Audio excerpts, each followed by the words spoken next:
Abonnez-vous et cliquez aussi sur la petite cloche de notification pour ne rien rater de nos prochaines vidéos. N'oubliez pas de partager aussi la vidéo et de la liker.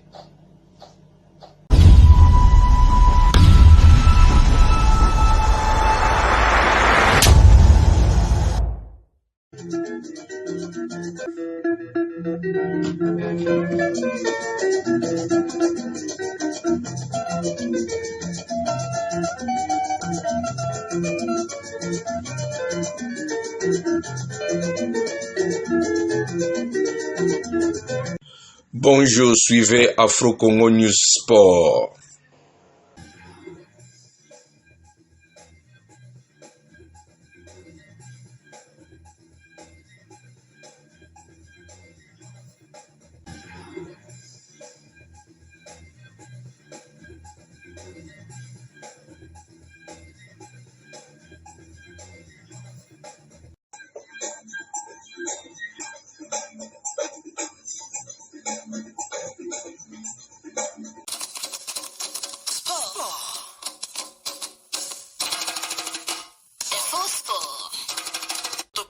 Merci de nous suivre ici au pays et partout dans le monde et bienvenue dans ce journal des sports. Top Congo FM, le journal des sports vous est présenté par Genovic Du football pour commencer, le championnat national de la RDC va démarrer le 22 octobre courant.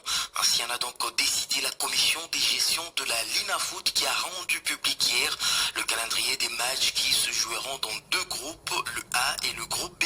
Pour la première journée de cette 31e édition, la première journée va donc voir l'AS Magné-Maignan dans le groupe B affronter le FC Renaissance du Congo. Le FC Les Aigles du Congo, champion de la 30e édition, sera face au FC MK. L'ASV Club jouera contre le FC Étoile du Kivu. Le Daring Club Motema Pembe sera face à la formation de New Jack FC et Ange Vert jouera contre l'Olympique Club Bukavu Dawa. Dans le groupe A, le FC Chikas de Mbujimayi sera face au Sa Majesté Sanga Valente, un duel 100% du Kasaï oriental. Le FC Tanganyika sera face à Lubumbashi Sport. L'US Panda B52 de Likasi jouera contre l'AS Simba et le tout-puissant Mazembe dans son entre de la Kamalondo recevra le CS Malika. Pendant ce temps, l'Union sportive Chinkunku Sanga Bilimbi de Kananga jouera également contre l'AS Malolé de Kananga. Et puisque nous parlons du championnat national de la RDC et de ses clubs, du côté du Daring Club Motema Pembe, l'on ne sait pas l'équipe qui disputera cette édition. L'équipe traverse une période de turbulences liées aux élections. Deux équipes de DSMP existent actuellement, l'une que dirige Paul Kassembili en ce moment à Brazzaville et l'autre à Kinshasa, montée par celui qui se considère comme nouveau président de cette formation, Aïe Idambito. Aïe Idambito se considère comme président après son élection le 3 octobre dernier, mais élection qui avait été organisée sur place à Kinshasa, qui avait la présence des instances sportives, notamment la direction des activités sportives et physiques et la Ligue nationale de football. Nous lui avons posé cette question, c'était le dimanche dernier dans notre magazine, le Top Sport. Vous avez joué d'investigation, c'est lui qui a présidé l'Assemblée Générale élective de Rikamote à Pembe. Les images sont là. Si vous lui contestez la qualité de membre de la direction des activités physiques et sportives, bon, je ne sais pas si vous trouverez un autre qui était là. Donc les organes du club ont bel et bien saisi toutes les instances à partir de la division d'activités physiques et sportives qui a présidé l'élection. Et les images sont là. Ce n'est pas aujourd'hui que sa qualité va être mise en cause. Donc les gens doivent revenir à terre. Nous avions été élus, pas seulement nous, mais un comité à divers postes au sein du club. Et aujourd'hui, nous devons rapidement passer à autre chose.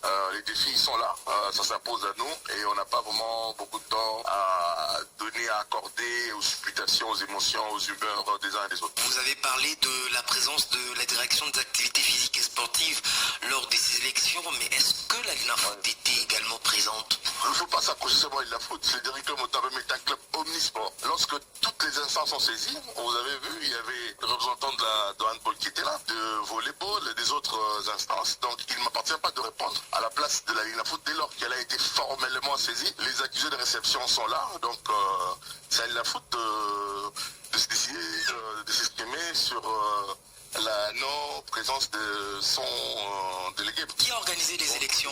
Le directeur Motabem est organisé par cette structure en interne. candidatures et le lancement des appels à candidature sont lancés par le conseil d'administration. Et ce, après la fin de mandat du comité sortant. Et c'est comme ça que ça se passe. En principe, c'est le comité sortant qui devait organiser les élections. Je vous signale que le président du comité de direction sortant est administrateur délégué du club. Il est membre à part entière du conseil d'administration. Il n'est pas en dehors du conseil d'administration. Et lorsque le conseil d'administration lance un processus, il est d'office engagé. Donc, il ne faut pas voir les termes en termes d'individus, de personnes physiques. Non, il faut voir le Daring Club Moto Mapembe sous forme de structure qui est organisée par des organes. C'est le conseil d'administration du Daring Club Moto Mapembe qui organise en interne ce processus-là. Et il a convoqué la mini-assemblée à la suite de la clôture des dépôts de candidature. Voilà, c'était Laïd Ambito, président du Daring Club Motema Pembe. Pendant ce temps, le camp Kasembele a donc écrit au secrétaire général au sport pour annulation de ces élections. Pour lui, cette assemblée a été organisée après falsification des documents par des personnes illégales. Le comité sortant que dirige Paul Kasembele a pour sa part convoqué une autre assemblée ce 20 octobre, comme le confirme ici Omer Makuto. Le problème de Paul Kasembele, c'était quoi? Il faut qu'on arrive à fixer l'opinion. Son souci était quoi? Tu ne peux pas laisser le club dans la rue. Il voudrait bien remettre le club entre les mains des responsables. Parce qu'il est vite assez qu'on puisse dire que si un jour le Daring est dans les gouffres, qu'on dise que Paul Kasembele est la cause de désaffection du Daring Club Motema Pembe. C'est ce qu'il craignait. Conformément donc aux dispositions réglementaires, ça sera le 20 qu'on va tenir l'Assemblée générale extraordinaire et élective. Vous ne craignez pas qu'on ait l'existence de deux équipes de DSMP comme c'était lors de l'existence ou encore de la création de Renaissance il y a quelques années? Non, nous ne sommes pas là-bas. Voilà, c'était là Omer Makuto, secrétaire général sortant du Daring Club Motema Pembe. Nous avons quitté le Daring Club Motema Pembe pour parler du FC Les Aigles du Congo. Des changements de ce côté-là. Olivier Pengongo est nommé président de la section foot masculin. Il est donc chargé de la supervision et du développement de toutes les activités liées au football masculin, des équipes seniors aux catégories des formations. Madame Carole Kaiba a été nommée présidente de la section football féminin, responsable de la promotion et de la structuration du football féminin avec pour mission d'accompagner la montée en puissance des Aigles dames sur la scène nationale, internationale. L'ancien secrétaire général de la Fédération congolaise de football, association belge Citoatala, arrive comme secrétaire général du club. Junior Kiakou est nommé directeur commercial de la société FC Les Aigles du Congo et Vidier Chimanga lui devient le manager général de cette formation qui a remporté la 30e édition du championnat national de la République démocratique du Congo. Nous allons parler des éliminatoires de la Coupe du Monde 2026. Les léopards de la RDC sont arrivés hier à Lomé au Togo où ils seront reçus par les éperviers du Togo. Ça sera ce 10 octobre 2025. Les fauves congolais ont quitté Abidjan hier dans la soirée après 4 jours de préparation dans la capitale ivoirienne.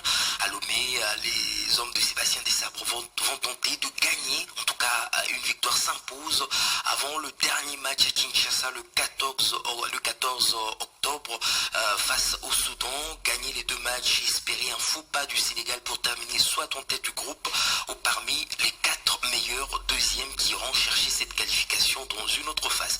Mais il y a déjà une petite pression déjà sur la RDC, même en ce qui concerne la place du meilleur deuxième. La RDC n'est plus parmi les 4 meilleurs deuxièmes depuis hier après les victoires du Cameroun, Madagascar et Burkina Faso. Donc l'obligation de la victoire contre les éperviers du Togo devient impérative pour retrouver le top 4 à une journée de la fin. Après ces victoires du Cameroun, Madagascar et Burkina Faso hier, le Gabon est toujours en tête dans le top 4 des meilleurs deuxièmes. Le Gabon est en tête avec 19 points. 19 points également pour Madagascar qui a gagné hier. 18 points pour le Burkina Faso et 18 points pour le Cameroun. La RDC donc 5e au classement de meilleur deuxième avec 16 points. Donc il faudra s'imposer ce 10 octobre 2025 à Lomé au Togo. Nous allons rester sur le continent. Vous le savez, la RDC a donc accueilli le 6 octobre dernier la 47e assemblée générale de la CAF et plusieurs personnalités venues de grands rendez-vous du football africain. Parmi elles, il y avait la légende du football sénégalais El Hadji Diouf, très habitué à visiter la République démocratique du Congo.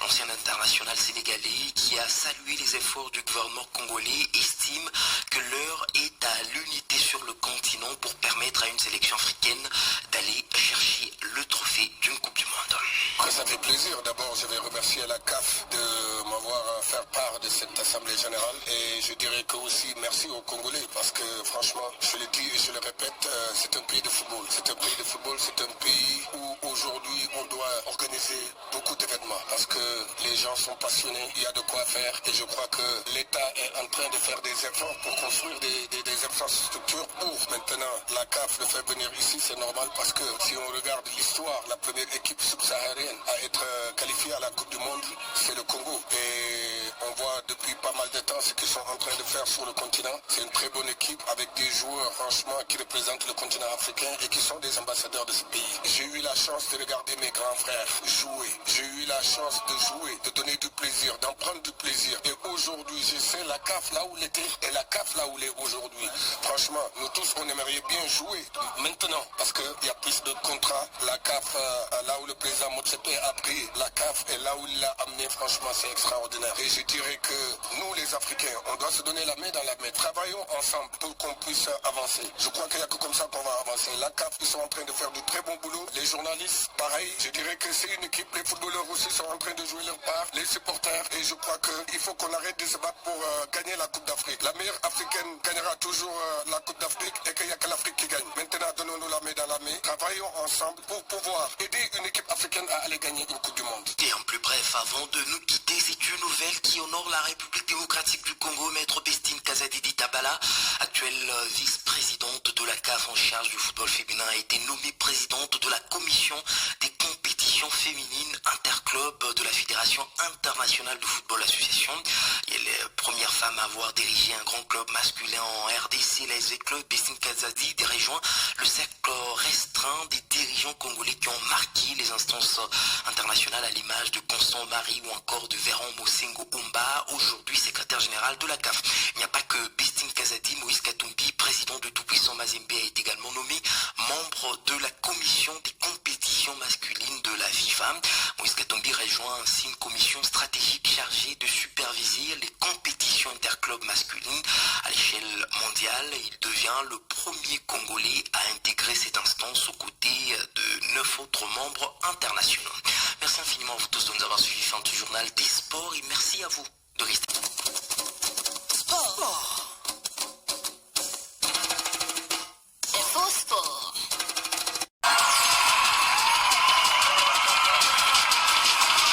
Okapi Sport.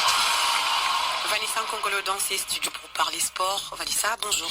Bonjour Christelle Fritzi, bonjour mesdames et messieurs. Christelle, nous ouvrons ce journal, ce dernier de la matinée, par le championnat du monde de beach volley de moins de 18 ans qui démarre ce mercredi à Doha. La RDC a 3 matchs, 2 en version féminine et 1 match en version masculine. Chez les dames, la paire congolaise est composée d'Honorine et Keren. Elles vont jouer d'abord le match contre ça sera d'abord contre le Qatar à 15h30 RD Kinshasa et puis le deuxième match ça sera contre le Canada à 20h30 RD Kinshasa et puis chez les messieurs la RDC est logée dans le groupe G et va jouer son premier match donc contre le Néerlandais, ça sera à 17h10. Éliminatoire Coupe du Monde 2026, les léopards de la RDC qui poursuivent la préparation vont s'entraîner ce matin à 9h30 avant de s'envoler pour Lomé au Togo où ils vont aller jouer le match de la 9e journée contre les éperviers du Togo, match prévu le 10 octobre 2025 à 13h30 au stade Kengwe de Lomé. Le rendez-vous Le deuxième match prévu pour cette trêve, ça sera le mardi 14 octobre 2025 à Kinshasa contre le Soudan. La RDC qui est à la deuxième place dans ce groupe B avec 16 points, court derrière le Sénégal qui est en tête avec 18 points. Les Léopards doivent gagner tout ce match pour espérer une qualification. Nous nous rendons du côté du championnat national Illico Cash Ligue 1. Le calendrier s'est fait toujours attendre, mais déjà les équipes engagées au niveau de la Ligue 1 et Ligue 2 poursuivent la préparation. C'est le cas du tout-puissant Mazembe qui est donc interné du côté de Futuga. Le club va jouer 2 matchs amicaux. Ça sera le samedi, d'abord à 8h30 contre les Aigles Volants et puis à 9h45 contre le FC Simba. Au championnat local de Kisangani, c'était la fin hier de la 4e journée de ce championnat au niveau de l'entente urbaine de football de Kisangani. Dans le groupe B, au stade de Lumumba, l'FC Puma a battu la formation de Olympique Club Espérance par 2-1. Fali Luangue, coach de Puma, est content de la victoire. De la deuxième division, nous avons affronté une équipe qui était supérieure par rapport à nous. Ils avaient l'avantage par rapport à nous en ce qui concerne la compétition. Ils ont déjà joué 2 ou 3 matchs et de notre côté, c'était le premier match. Alors, nous continuons toujours à travailler. Vous savez qu'on est encore en chantier. Nous avons fait des recrutements. Avec le 2e, 3e match, on aura un peu de chance. Et Christian Mbassa de l'OC Espérance accepte sportivement cette défaite et compte en tout cas travailler pour gagner le prochain match. En tout cas, vraiment, on a joué, on a mouillé le maillot, sauf que la victoire n'était pas de notre côté parce qu'on a tenté, on a tout fait, mais comme ce n'est pas venu, on n'en peut rien. Non, aussi Espérance n'est pas toujours évolué. Donc il va se préparer en fonction du championnat. L'adversaire, bon, on ne minimise pas l'adversaire. Hein. C'est une équipe. Quand l'adversaire arrive à gagner aujourd'hui, et selon le principe du foot, c'est la meilleure équipe qui gagne. On a tenté, mais ça n'a pas donné, on n'a pas été à la hauteur. On a passé plus à côté de la plaque et c'est normal dans le jeu. De propos recueillis par Pépé Lissungi, le début de la 5e journée est annoncé pour demain avec un seul match du groupe B. Le CS Jimmy va croiser le TP Scorpion et voilà tout. Christelle Fritz.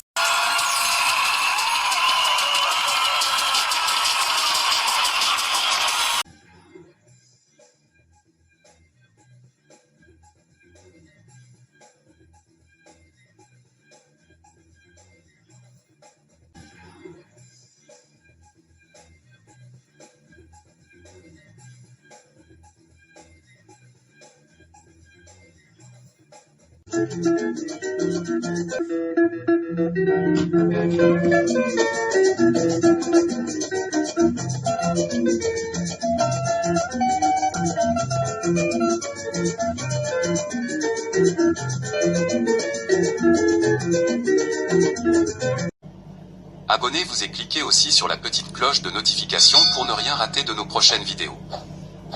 N'oubliez pas de partager aussi la vidéo et de la liker.